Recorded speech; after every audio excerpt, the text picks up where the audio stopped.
దేవుని పరిశుద్ధ నామమునకు మహిమ కలుగును గాక.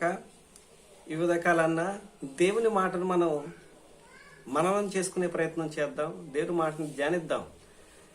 దేవుడు సహోదర సహోదరి వినమ్మ, దేవుడు చెప్తున్న మాట ఏంటి అంటే, నువ్వు ఆత్మఫలాలు ఫలించాలి. ప్రేమ, సంతోషము, సమాధానము, దీర్ఘశాంతము, మంచితనము, విశ్వాసము, సాత్వికము, ఆశా నిగ్రహము, ఇవన్నీ ఆత్మఫలాలు. నువ్వు ఆత్మఫలాలు ఫలించాలనేది దేవుని యొక్క చిత్తం. అందులో ఒకటైన శ్రేష్టమైన ఫలము సమాధానము. మన దేవుడు దేనికి కర్త అంటే సమాధానానికి కర్త. సమాధాన కర్త అయిన దేవుడు మీ ప్రతి అవసరతను తీరుస్తాడు అంటాడు. మన దేవుడు సమాధానానికి అధిపతి కనుక నువ్వు నేను ఏం కలిగి ఉండాలంటే సమాధానాన్ని. ఆయన పిల్లలుగా నువ్వు నేను కూడా ఆయన కలిగి ఉన్న సమాధానాన్ని నువ్వు నేను కలిగి ఉండాలి. ఇంకో చోట అంటాడు, మీరు సమాధానాన్ని వెతికి వెంటాడండి. నీకు నీ సహోదరుడి మీద అంటలేదు, నీ సహోదరుడికి నీ మీద ఏదైనా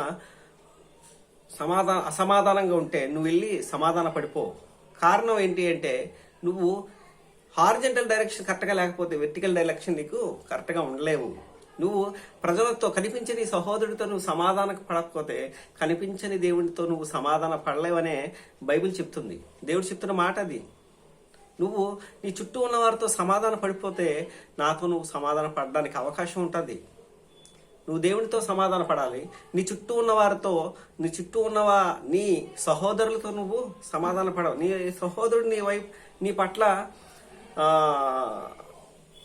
తప్పే చేసి ఉండొచ్చు, పాపమే చేసి ఉండొచ్చు, కానీ క్షమించే తత్వం నీకు ఉండాలి. అది దేవుని యొక్క ఆకాంక్ష. నువ్వు ఫలించాలి, ఫలించే వాడిగా ఉండాలి. మత్తయి సువార్తలో యేసుక్రీస్తు చెప్తున్న మాట ఏంటంటే, కొండ మీద ప్రసంగంలో ఆ మాట చెప్తాడు, సమాధానపరచువారు ధన్యులు, వారు దేవుని పిల్లలు అనబడుదురు అంటాడు. ఒకసారి చూద్దారండి. సమాధానపరచువారు ధన్యులు, వారు దేవుని కుమారులు అనబడుదురు. మనం దేవుని కుమారులుగా అనిపించుకోవాలన్నా, కుమార్తెగా నువ్వు అనిపించుకోవాలన్నా నీకు నాకు కలిగి ఉండవలసింది ఏంటంటే సమాధానం. సైతాన్ గారు చేసే పని ఏంటి అంటే నిన్ను అసమాధానంగా ఉంచడమే వాడు చేసే పని. ఏమండి, వాడేదో తప్పు చేస్తాడు, ఎదుటివాడు ఏదో తప్పు చేస్తాడు నీ పట్ల, మన వాడి మీద క్షమించలేని తత్వం, వాడితో సమాధాన పడలేని తత్వం నీకు మిగిల్చి, నీకు వాడి మీద అభిప్రాయాన్ని పుట్టించి, తద్వారా నీకు వాడికి సమాధానం లేకుండా, నీకు నీ హృదయంలో సమాధానం లేకుండా చేస్తాడు వాడు.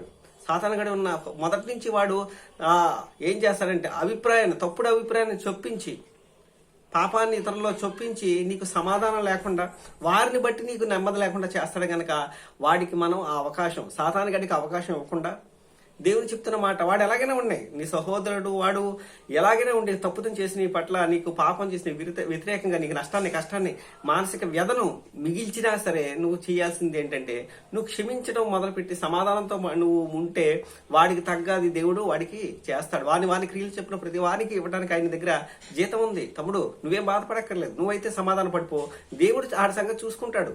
నీ పని నువ్వు చెయ్యాలి. దేవుడు చెప్తున్న పని ఏంటంటే సమాధాన పడుగు, సమాధానంగా ఉండు. నీకు సమాధానానికి అధిపతిని కనుక, నువ్వు నా కుమారుడివి, నా కుమార్తెవి కనుక నువ్వు కూడా సమాధానానికి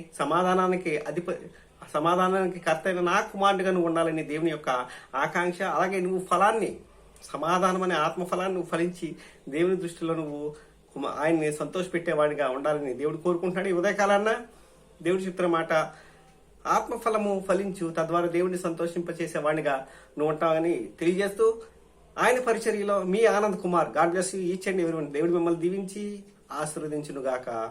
God bless you. Thank you.